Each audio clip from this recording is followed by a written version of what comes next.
Dear students, once again we will look into the previous basic concept of probability. Now, first slide we have discussed about the types of random variable, that is discrete and continuous random variable, and its probability density function, that is for discrete random variable p of xi greater than or equal to 0 and summation of p of xi equal to 1, and for continuous random variable function should be greater than or equal to 0 and integration limit of the function which is equal to 1, limits from minus infinity to infinity. And what is the mean? Mu equal to E of x, expectation of x, that is equal to summation x px for discrete random variable, and for continuous random variable it should be integral x fx dx or x px dx, whatever the function. Okay, limit from minus infinity to infinity. And what is variance? E of x square minus E of x whole square, but E of x square is nothing but summation x square px, similar as E of x. Here, instead of E of x, we are taking E of x square. Similarly, for continuous random variable, sigma square equal to E of x square minus E of x whole square. But E of x square is nothing but integration of x square px dx, limits from minus infinity to infinity. And what is standard deviation? Root of v. Here, root of v same. That is, standard deviation is nothing but square root of variance in both the discrete random variable as well as continuous random variable. Dear students, I am repeatedly giving this chart because the whole chapter based on this concept itself. Once again, repeatedly you go through with the three charts. One is random variable and its type, then discrete random variable, its two types, similarly continuous random variable, its two types, as well as along with that mean, variance and standard deviation. That is very very important, which plays very important role in solving the problems of whole module. Okay, see once again the types of discrete random variable. What are the discrete random variable?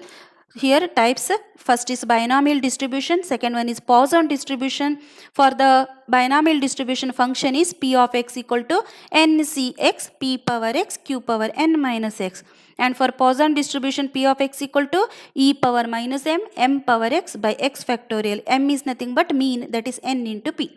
Okay, what is mean of binomial distribution? Mean is NP. Similarly, variance is NPQ, and standard deviation is square root of variance, that is square root of NPQ.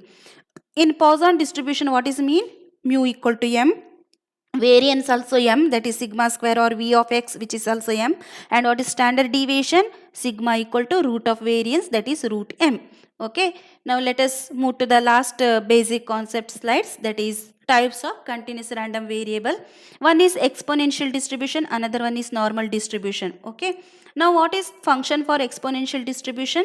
Fx equal to alpha e power minus alpha x, where x is positive and its value is 0 when x is negative. And what is normal distribution function? Fx equal to 1 by sigma root 2 pi e power minus half into x minus mu by sigma whole square. Here x lies between minus infinity to infinity, even mu also lies between minus infinity to infinity, but sigma is always positive. Okay, here no need to remember the function, just you remember the mean, variance, standard deviation. But for exponential you have to remember the function also, it is very very important. Okay, now what is the mean of exponential distribution? Mu equal to 1 by alpha. And what is the variance? V equal to 1 by alpha square, and standard deviation is square root of variance, that is 1 by alpha. That is, the mean and standard deviations are same in the case of exponential distribution. And here normal distribution, mean is nothing but mu only, variance is nothing but sigma square only, and standard deviation is nothing but sigma. That is, normally we are denoting standard deviation by sigma only, right? So here for normal distribution everything is normal, that is everything is same, mu only, variance sigma square only, and standard deviation is sigma only. Now let us move to some other problems based on normal distribution. Now we have discussed already about exponential distribution, that is probability function is alpha e power minus alpha x, x is positive, and when x is less than 0 the function value is 0, and mean mu equal to 1 by alpha, variance v equal to 1 by alpha square, and standard deviation is again 1 by alpha. This is already we have taken the revision part. Now, normal distribution.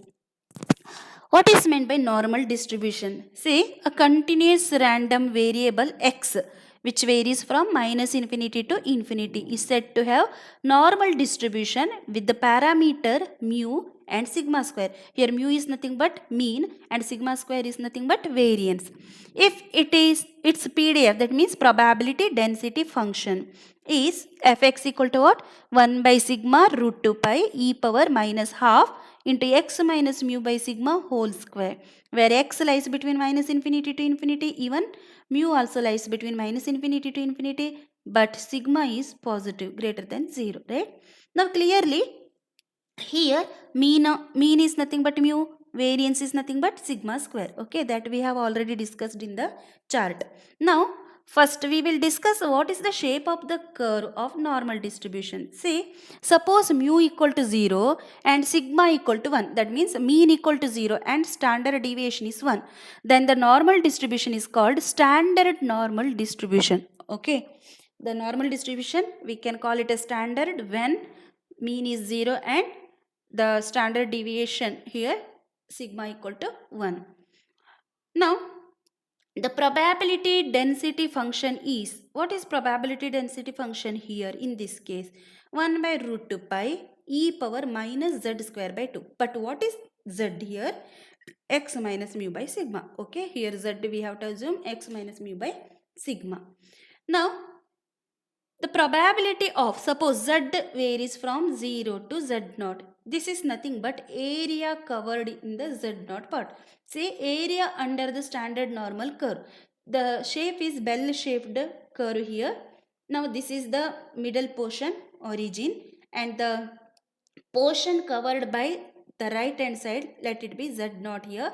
So the area included between the origin to this one, we can call it as a some function f of z, and this is nothing but the shaded portion is area of z0, okay. Now how to find area of z0 in that case? That is p of z lies between 0 to z0, that is nothing but area covered at the point z0, okay. Now here you should remember one thing, z equal to x minus mu by sigma. Because of this we are writing here f of z equal to 1 by root 2 pi e power minus 1 by 20 x minus mu by sigma whole square, right? That is nothing but z square by 2, okay. Just for simplification purpose we have taken like this. Now, for standardizing a normal random variable, we have to use what? Z equal to x minus mu by sigma.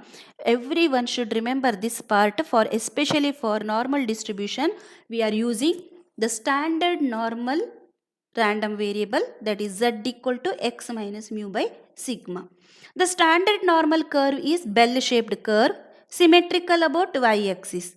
Its mean is 0 and variance also 1, even standard deviation also 1, right? Hence the PDF is what? P of z equal to 1 by root 2 pi e power minus z square by 2. That is we have discussed in previous slide. Now this is the shape, right? Once again see, here 0, here 1, 2, 3 and so on, positive value up to plus infinity. Here negative values minus 1, minus 2, minus 3 up to here minus infinity. The two tails of the standard normal probability distribution extend indefinitely and never touch the horizontal axis. See, it should not touch the horizontal axis, okay. It should move along like this only, goes on, it is value increasing, but the tail, it should not touch the horizontal line. The total area under this curve from z equal to minus infinity to infinity is 1 unit. So if you add the total area, it will give us 1 unit only. So by symmetry, the area under the standard normal curve from z from minus infinity to 0, see, minus infinity to 0 is 0.5. Similarly 0 to infinity also 0.5. If you add, you should get 1 unit, okay. Once again, area under the standard normal curve from z from minus infinity to 0, that means from here minus infinity to 0, it takes the value 0.5 unit. Similarly area from z equal to 0 to plus infinity, it will take again 0.5 unit. So totally together we will get 1 unit. Okay. Now to find any given probability of normal random variable x, we convert capital X to standard normal variable z by using z equal to what? X minus mu by sigma. So this is the procedure. For each and every problem under normal distribution, we have to standardize by choosing x minus mu by sigma equal to z. Now using this substitution, we can write a given probability in terms of z. For example, see here, P of a less than x less than b. That means what? Suppose x lies between two different values. Now in this case, what we have to do? For each and every term, you have to subtract minus mu and divide by sigma, so that it does not changes its previous step, right? So wherever a minus mu by sigma, wherever x minus mu by sigma, wherever b minus mu by sigma. But what is nothing but x minus mu by sigma? That is z. So P of a minus mu by sigma, which is less than z, which is less than b minus mu by sigma. Now, suppose you have to, if you consider a minus mu by sigma as z1 and b minus mu by sigma as z2, then what happens? This can be written in the form of what? P of z1 less than z less than z2, right? Now, which is nothing but area from z equal to z1 to z equal to z2 under standard normal curve, its meaning.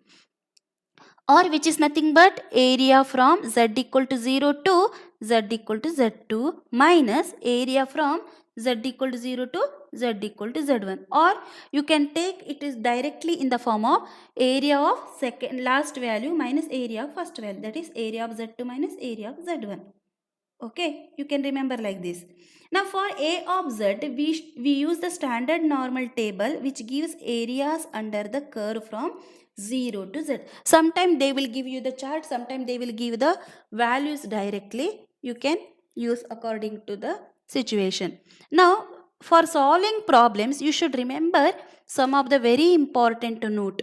That is, suppose probability of minus infinity, which is less than or equal to z, which is less than or equal to infinity. Here z is nothing but what? X minus mu by sigma. What is mu? Mu is nothing but mean and sigma is nothing but standard deviation, right? Now here P of minus infinity less than or equal to z less than or equal to infinity, which is nothing but 1, right? Now second one, P of minus infinity less than or equal to 0 less than z less than or equal to 0, that is half, because we are considering the half of this. See, we have already discussed minus infinity to 0 is half and 0 to plus infinity another half. If you add together, it will be 1. That is minus infinity to plus infinity is 1. Understood? Now, so here the second note is based on the left hand side, that is probability of minus infinity less than or equal to less than or equal to 0, that is half. Next, similarly, P of 0 less than or equal to z less than or equal to infinity means another half, right? We have discussed already. So how can we write probability of minus infinity less than or z less than z1? That is nothing but you have to split like this, P of minus infinity less than, so here P of minus infinity less than z1, which can be written in the form P of minus infinity less than z less than or equal to 0 plus P of 0 less than or equal to z less than or z1. That means we have to cover the distance from minus infinity to z1, but in between 0 is there, right? 0, and it starts from again 0 to z1. Because of the discontinuity here, we have to continue with the equality sign here. Now, so what is P of z less than z1? Now this can be simplified with the help of 0.5 plus phi of z1 or a of z1, one at the same. Okay. Similarly, how can you calculate P of z greater than z2? Here 0.5 minus phi of z2. For greater than, in between minus sign, for less than, in between plus sign. Okay. Now this is the way of simplifying the problems. That problems we will continue in the next class. Now first you have to go through with the basics of the whole module, and along with that you have to make sure that these 4 to 5 properties which plays very important role in the solving problems in next class. Okay, we will discuss in next class problem related to this. Thank